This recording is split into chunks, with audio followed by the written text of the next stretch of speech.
இந்த உலகத்தில் சில மனிதர்கள் உண்டு. அவர்கள் எப்படி ஒருவன் ஒன்றை செய்தால் அதுக்கு நேராக செய்வான். ஒரு அடி வச்சானா இன்னொரு அடி வைப்பான், அல்லது 2 அடி வச்சானா 2 அடி வைப்பான். என்னை இவ்வளவு ஏமாத்துறானா நான் அவ்வளவு ஏமாத்துவா. ஆனால் ஒரு முத்தகி, ஒரு முஹ்சின் யார்?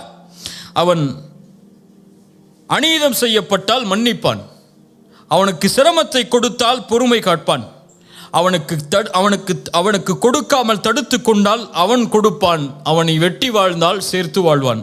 ரசூலுல்லாஹி ஸல்லல்லாஹு அலைஹி வஸல்லம் அதனால் தான் சொன்னார்கள், சில்மன் கதஅக், உன்னை வெட்டி வாழ்பவனை சேர்த்து வாழ். வஅதி மன் ஹரமக், உனக்கு தடுத்து கொண்டவனுக்கு நீ கொடு.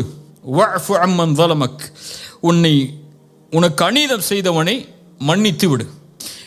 இன்னைக்கு நீங்கள் மன்னிங்க, அல்லாஹ் உங்களை மன்னிப்பான்லாம் சொல்லவே இல்லை. இன்னைக்கு சொல்ல விரும்புவது, நீங்கள் மன்னித்தால்தான் அல்லாஹ் உங்களை மன்னிப்பான். இது சாய்ஸ் கிடையாது. ஒருவரை மன்னிக்கிறதுங்கிறது உங்களுடைய விருப்பம் கிடையாது, அல்லாஹ்வுடைய கட்டளை. அல்லாஹ்வுடைய கட்டளை எப்படி? நீங்கள் மன்னித்தால் அல்லாஹ் உங்களை மன்னிப்பான். ரசூலுல்லாஹி ஸல்லல்லாஹு அலைஹி வஸல்லம் சொன்னார், யக்ஃபிரு, நீங்கள் மன்னியுங்கள், அல்லாஹ் உங்களை மன்னிப்பான். நான் விரும்பினால் மன்னிப்பேன், விரும்பவில்லை என்றால் மன்னிக்க மாட்டேன் என்றால், இதே நிலையை அல்லாஹ் நாளை மறுமையில் எடுத்தால், இதே நிலையை மறுமை நாளை அல்லாஹ் எடுத்தால், அல்லது நான் அவன் எவ்வளவு செய்தானோ அதற்கு மாற்றாக செய்து மன்னிப்பேன் என்றால், இதே நிலையை அல்லாஹ் எடுத்தால் தாங்க மாட்டீங்க. அப்படியா இல்லையா?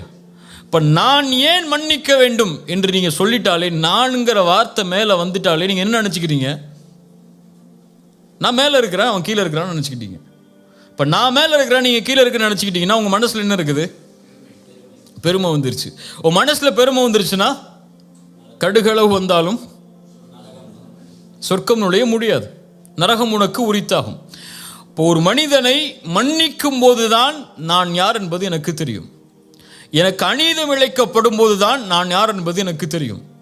எனக்கு கெடுதல் நடக்கும் போதுதான் நான் யார் என்பது எனக்கு தெரியும். நான் நல்லவன் தான், நல்லதாக நடந்தால் நல்லவன். நான் கெட்டதை நடக்கும்போது நீ எப்படி நடந்துக்கிறங்கிறத பொறுத்து தான் நான் இருப்பேன்னா நீ நல்லவன் கிடையாது. இஸ்லாமிய மார்க்கத்துடைய அளவீடுகளை பொறுத்தவரை நீ எப்படி நடந்தாலும் என்னிடத்திலிருந்து நலவு மட்டும்தான் வெளிப்படும். இது முஹ்சினுடைய குணம்.